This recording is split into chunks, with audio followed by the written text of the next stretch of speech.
So good morning guys और आपके क्रिक exam channel में आप सभी का स्वागत है। तो आज के इस वीडियो में 30 जनवरी के इंपॉर्टेंट करंट अफेयर्स को हम लोग कवर करेंगे। तो हमारा पहला प्रश्न क्या है, हाल ही में जारी भ्रष्टाचार धारणा सूचकांक 2020 में भारत किस स्थान पर रहा?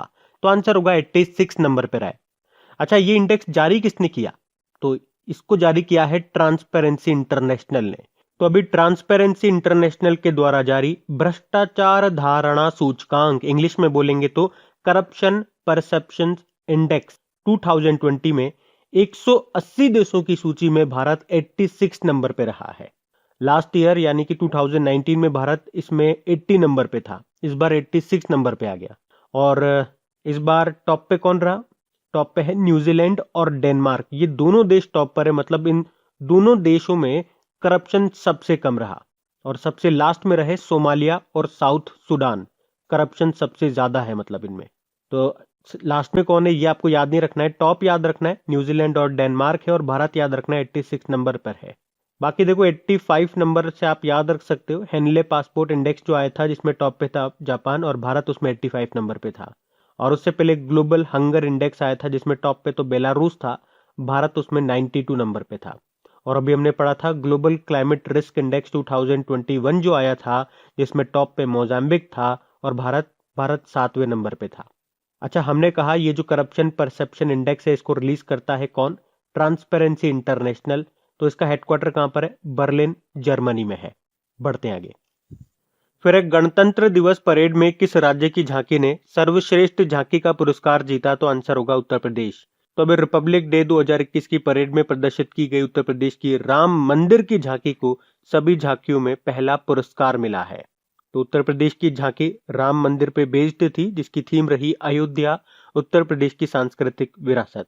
तो पहले नंबर पे रही उत्तर प्रदेश की झांकी, दूसरे नंबर पे त्रिपुरा की झांकी रही जिसकी थीम रही पर्यावरण हितैषी आत्मनिर्भर, और तीसरा पुरस्कार जीता उत्तराखंड की झांकी ने जिसकी थीम केदारनाथ धाम पर थी। अच्छा, इसके अलावा केंद्रीय लोक निर्माण विभाग यानी कि सेंट्रल पब्लिक वर्क्स डिपार्टमेंट की झांकी ने अमर जवान विषय पर आधारित सशस्त्र बलों के शहीद हुए नायकों की श्रद्धांजलि देने के लिए विशेष पुरस्कार जीता। और यहां से एक और पॉइंट बताता हूं, अभी इस रिपब्लिक डे परेड में अगर आपसे पूछा जाए किस राज्य या यूनियन टेरिटरी की पहली बार झांकी दिखाई गई तो आंसर करना लद्दाख, है ना।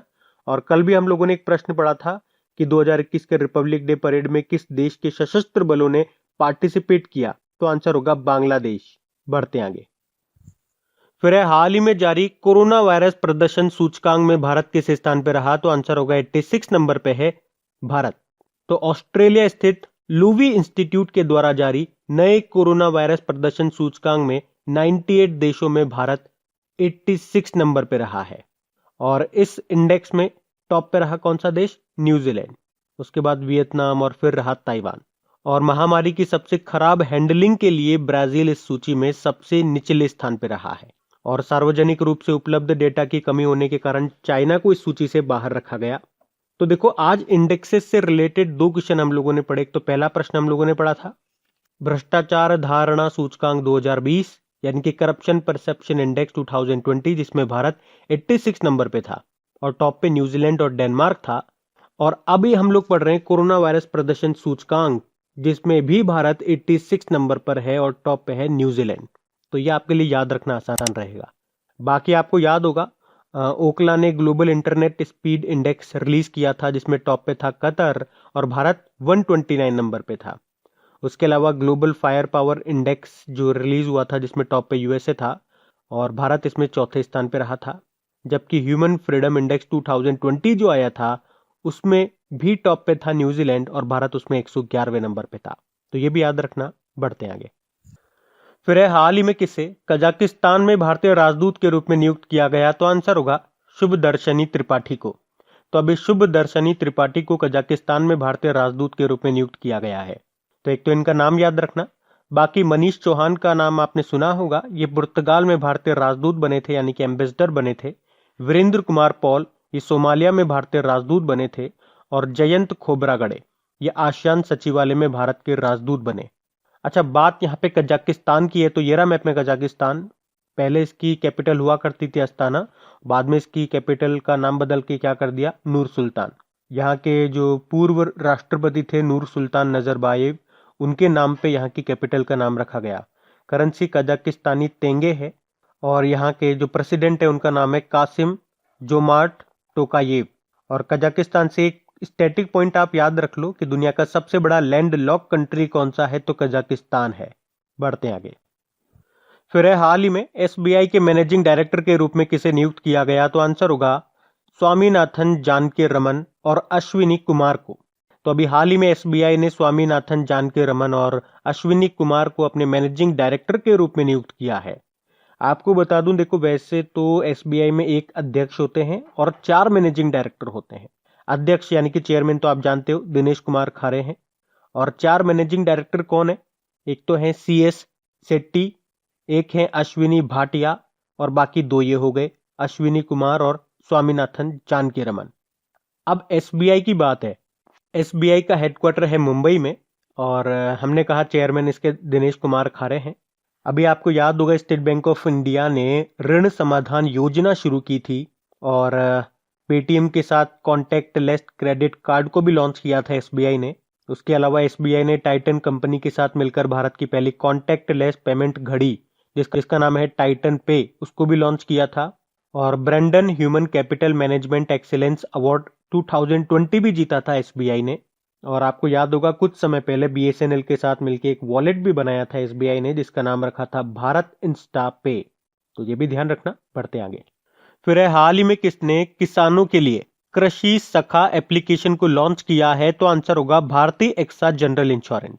तो अभी भारतीय एक्सा जनरल इंश्योरेंस ने भारतीय किसानों के लिए वन स्टॉप शॉप कृषि सखा एप्लीकेशन को लॉन्च किया है, जो उन्हें अपनी दैनिक खेती की जरूरतों को पूरा करने के लिए जानकारी प्रदान करता है।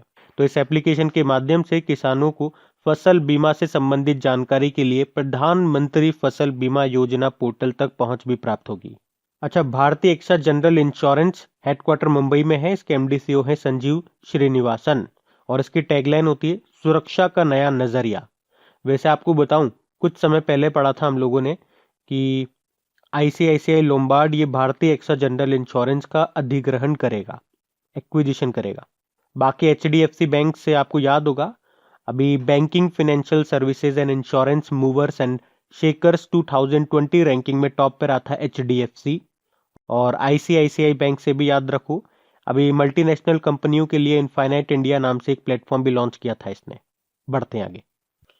फिर कोविड-19 टीकों को मित्र देशों तक पहुंचाने के लिए भारत की पहल का नाम क्या है, इनिशिएटिव का नाम क्या है जो इसने शुरू किया, तो आंसर होगा वैक्सीन मैत्री। तो भारत अपनी वैक्सीन मैत्री पहल के तहत श्रीलंका को अभी कोविड शील्ड वैक्सीन की 5 लाख खुराक देने जा रहा है। और इस पहल के तहत भारत पहले ही मालदीव, नेपाल, मॉरिशस सहित अन्य 7 पड़ोसी देशों को लगभग 5 मिलियन से ज्यादा खुराक पहुंचा चुका है।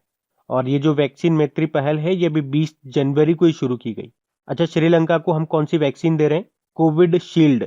ये जो कोविड शील्ड नाम की वैक्सीन है इसको तैयार किया किसने? सीरम इंस्टीट्यूट ऑफ इंडिया ने, जो कि पुणे में है ना, याद रखना। बढ़ते आगे। फिर अभी हाल ही में आईसीसी के द्वारा किस नए अवार्ड की घोषणा की गई है, तो आंसर होगा प्लेयर ऑफ द मंथ।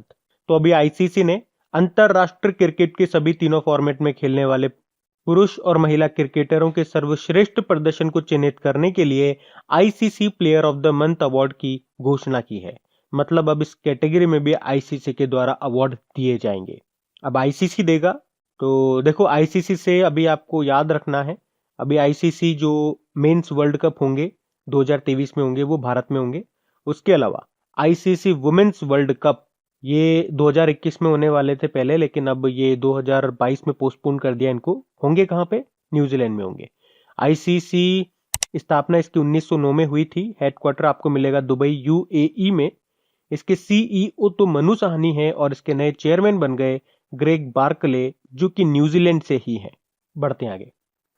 फिर बताओ कौन सा राज्य लैंगिक समानता पर अंतरराष्ट्रीय सम्मेलन की मेजबानी करेगा, तो आंसर होगा केरल। तो लैंगिक समानता पर अंतरराष्ट्रीय सम्मेलन का दूसरा जो संस्करण है ये फरवरी 2021 में gender park campus Kozhikode Kerala में आयोजित किया जाएगा। और इस मौके पर केरल के जो मुख्यमंत्री हैं कौन? पिनाराई विजयन। वो केरल के कोझिकोड में एक जेंडर पार्क का भी उद्घाटन करेंगे। अब बात केरल की है तो ये रहा मैप में केरल। देखो केरल को गार्डन ऑफ स्पाइस यानी कि मसालों का बाग भी कहा जाता है और यहाँ की जो कैपिटल है वो तिरुअनंतपुरम है, जहाँ पे भारत का पहला स्पेस टेक पार्क बनेगा। और यहाँ के जो गवर्नर हैं आरिफ मोहम्मद खान है और चीफ जस्टिस हैं एस मणिकुमार। मुख्यमंत्री तो पिनाराई विजयन हो ही गए। याद रखना भारत का पहला श्रम आंदोलन संग्रहालय ये केरल के अलापुझा में शुरू किया जाएगा। अभी केरल सरकार ने वन स्कूल वन IAS योजना को शुरू किया था और देश की सबसे युवा मेयर जो बनी थी वो केरल से ही है, नाम है उनका आर्या राजेंद्रन। उसके अलावा ईज ऑफ डूइंग बिजनेस सुधारों को लागू करने वाला 8वां राज्य बना था अभी केरल। और अभी मोदी जी ने केरल के कोच्चि से कर्नाटक के मंगलुरु तक नेचुरल गैस पाइपलाइन जिसकी लंबाई थी 450 किलोमीटर, इसका उद्घाटन भी किया, जिसको गेल ने बनाया। इसके अलावा केरल सरकार ने देश की पहली solar electric RO roll on roll of सेवा को शुरू करने की भी घोषणा की। उसके अलावा अंतरराज्य प्रवासी नीति सूचकांक में टॉप पे रहा था केरल। केरल ने परिवर्तनम नाम से एक योजना शुरू की थी और देश की पहली सौर ऊर्जा सोलर एनर्जी से चलने वाली मिनी ट्रेन का भी उद्घाटन किया गया था केरल में ही। उसके अलावा देखो केरल से आप एक नाम याद रखो के उषा का, राज्य की पहली महिला चीफ जस्टिस थी ये, जिनका निधन हो गया। और के उषा से आप के शैलजा का नाम याद रखना। केरल की ये स्वास्थ्य मंत्री हैं जिन्हें अभी यूनाइटेड नेशन ने भी कोविड-19 से निपटने के लिए उनको सम्मानित किया था। उसके अलावा सब्जियों के लिए न्यूनतम कीमत तय करने वाला देश का पहला राज्य भी बना है केरल।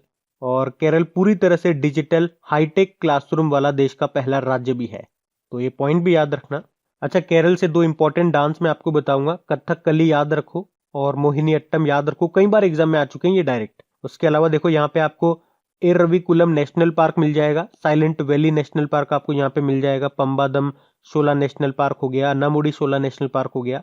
और यहाँ का जो स्टेट एनिमल है वो हाथी है, यहाँ का जो पक्षी है वो ग्रेट हॉर्नबिल है और यहाँ का जो राजकीय फल है वो कटहल है। और इंटरेस्टिंग बात यह है कि ये जो कटहल है जिसे इंग्लिश में जैक फ्रूट कहते हैं, ये बांग्लादेश का भी नेशनल फ्रूट है। यहाँ का राजकीय वृक्ष नारियल का पेड़ है और फूल है कनिकोना। बढ़ते हैं आगे। फिर है ब्रांड फाइनेंस की ग्लोबल 500 रैंकिंग के अनुसार कौन सी भारतीय कंपनी विश्व में 5वें सबसे मजबूत ब्रांड के रूप में उभरी है? तो आंसर होगा रिलायंस जियो। तो ब्रांड फाइनेंस की ग्लोबल 500 रैंकिंग के अनुसार मुकेश अंबानी की रिलायंस जियो विश्व स्तर पर 5वीं सबसे मजबूत ब्रांड बनकर उभरी है। तो इस लिस्ट में वीचैट सबसे ऊपर है, उसके बाद फरारी है, उसके बाद रशियन बैंक एसबर है और चौथे नंबर पे कोको कोला है और 5वें नंबर पे आ गया रिलायंस जियो। अच्छा, शायद आप लोगों को याद होगा कल भी हम लोगों ने पढ़ा था कि ब्रांड फाइनेंस की एक रिपोर्ट आई थी, उसके अनुसार टाटा कंसल्टेंसी सर्विसेज यानी कि TCS ये एक्सेंचर और IBM के बाद वैश्विक स्तर पर तीसरी सबसे valuable IT service brand company बनी है ना, तो वो भी याद रखना। बढ़ते हैं आगे। फिर है हाल ही में भारत के प्रसिद्ध खिलाड़ी प्रशांत डोरा का निधन हो गया, उनका संबंध किस खेल से था? तो आंसर होगा फुटबॉल से। तो भारत और मोहन बागान के पूर्व गोलकीपर रहे प्रशांत डोरा का भी निधन हो गया। जब 1997 टू 98 और 99 में जब बंगाल ने back to back Santosh trophy का खिताब जीता था, तब उन्हें भी बेस्ट गोलकीपर के रूप में चयनित किया गया था। क्या नाम था? प्रशांत डोरा। फुटबॉल से था इनका संबंध। अच्छा, फुटबॉल से रिलेटेड कुछ फेमस कप और ट्रॉफीज में आपको बताता हूँ, ध्यान रखना।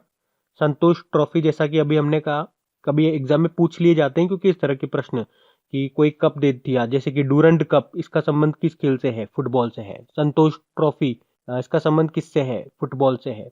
एक डूरंड कप हो गया, फेडरेशन कप आप बोल दो, एक सुब्रतो कप होता है, ठीक है, कोपा अमेरिका हो गया, ला लीगा ट्रॉफी हो गई, इंडियन सुपर लीग हो गया, अफ्रीका कप ऑफ नेशंस हो गया, ये सब इनका संबंध फुटबॉल से है ना। कभी भी इस तरह के नाम आपको एग्जाम में दिखे तो आंसर करना फुटबॉल। बढ़ते आगे। फिर हाल ही में यूनाइटेड नेशन ने कैलेंडर ईयर 2020 के लिए भारत की GDP ग्रोथ रेट कितना रहने का अनुमान लगाया है? तो आंसर होगा माइनस का 9.6%। देखो, हम जो maximum time GDP growth rate पढ़ते हैं, जैसे कि अभी कल परसों ही पढ़ा है, IMF ने हो गया या फिक्की ने हो गया, जो GDP ग्रोथ रेट का अनुमान लगाया था भारत का, वो वित्त वर्ष के लिए लगाया था, फाइनेंशियल ईयर 2020-21 बोल दो या 21-22 बोल दो, लेकिन वो फाइनेंशियल ईयर था। फाइनेंशियल ईयर हमारा स्टार्ट होता है 1 अप्रैल से और चलता है 31 मार्च तक। लेकिन यहाँ पे आपको क्या कह रखा है, कैलेंडर ईयर 2020। यहाँ पे जो आपका साल स्टार्ट होगा वो कैलेंडर के हिसाब से होगा, यानी कि जनवरी से स्टार्ट होगा और दिसंबर तक चलेगा। ठीक है, तो कैलेंडर ईयर 2020 के लिए जो यूनाइटेड नेशन ने भारत की जीडीपी ग्रोथ रेट कितना रहने का अनुमान लगाया, माइनस का 9.6%। जबकि कैलेंडर ईयर 2021 के लिए, यानी कि जनवरी 2021 से दिसंबर 2021 के लिए जो जीडीपी ग्रोथ रेट रहेगी भारत की, वो कितनी रहेगी ऐसा अनुमान लगाया, तो प्लस का 7.3% रहेगा ऐसा अनुमान लगाया यूनाइटेड नेशन ने। यूनाइटेड नेशन की स्थापना हुई थी देखो 24 अक्टूबर 1945 को, और यही कारण है 24 अक्टूबर को हम यूनाइटेड नेशन डे मनाते हैं। हेडक्वार्टर न्यूयॉर्क में आपको मिल जाएगा और इसके अध्यक्ष है एंटोनियो गुतेरेस। तो अब बात करेंगे कल के वीडियो में पूछे गए प्रश्न के उत्तर की। तो कल के वीडियो में आपसे पूछा गया था, अभी हाल ही में जारी जर्मन वॉच के ग्लोबल क्लाइमेट रिस्क इंडेक्स 2021 में कौन सा देश टॉप पे रहा, तो आंसर होगा मोजाम्बिक। और इसमें भारत कौन से स्थान पे रहा था, 7वें स्थान पे रहा था। आप सभी ने प्रश्न का बिल्कुल सही उत्तर दिया है। और हाँ गाइस, देखिए हमने एक नया इनिशिएटिव जो स्टार्ट किया था वीडियो के लास्ट में, यस्टरडे वाले, यानी कि जो कल वाले करंट अफेयर्स के क्वेश्चन होते थे उनका क्विक रिवीजन करते थे। लेकिन उसके कारण हो क्या रहा था, वीडियो बहुत लेंदी हो गया था। कल आपने देखा होगा लगभग 24 मिनट के आसपास का वीडियो पहुंच गया था। तो अभी के लिए हम उस वाले चीज को डिसकंटिन्यू कर रहे हैं। पर अब ऐसा नहीं है कि आप इन सभी क्वेश्चंस का रिवीजन नहीं कर पाओगे। इन सभी इंपॉर्टेंट क्वेश्चंस का आपको रिवाइज करवाने के लिए डेली मैं खबरी एप्लीकेशन पे एक ऑडियो अपलोड करता हूँ। मॉर्निंग में वो ऑडियो अपलोड हो जाता है अराउंड 6 to 7 के बीच में। तो आप वहां जाकर के उन सभी क्वेश्चंस को रिवाइज कर सकते हैं। उसके अलावा भी अगर आप कहते हो कि सुन करके इतना अच्छे से रिमाइंड नहीं होती है चीजें, तो आप देख करके भी रिवीजन कर सकते हैं। उसके लिए ये पर्टिकुलर वीडियो बनाया जा रहा है। तो आपके लिए दोनों ऑप्शन रखे हैं मैंने, जो आपको सूटेबल लगे उसको आप फॉलो करो। और मैं तो स्पेशली कहूंगा कि खबरी पे जो ऑडियोज अपलोड होते हैं उनको जरूर सुना करें आप। उसमें कुछ नहीं करना, आपको ईयरफोन लगा करके रिलैक्स होकर आंख बंद करके बैठ जाओ और ऑडियो को सुनते जाओ। जब आप ऑडियोज को सुनोगे तो आपका कंसंट्रेशन लेवल भी बढ़ेगा, क्योंकि आपके सारा जो ध्यान है वो मेरे वर्ड्स पे जाएगा। तो एक तरह से आप देखोगे तो आप ध्यान वाली मुद्रा में चले गए, जैसे कि आप कॉन्सेंट्रेट कर रहे हो, ध्यान कर रहे हो। तो आप खबरी को जरूर सुना करें, वहां पे जितने भी ऑडियोज अपलोड होते हैं उनको जरूर सुना करें। तो ऑडियो रिवीजन का लिंक आपको नीचे डिस्क्रिप्शन में मिल जाएगा। Thank you guys.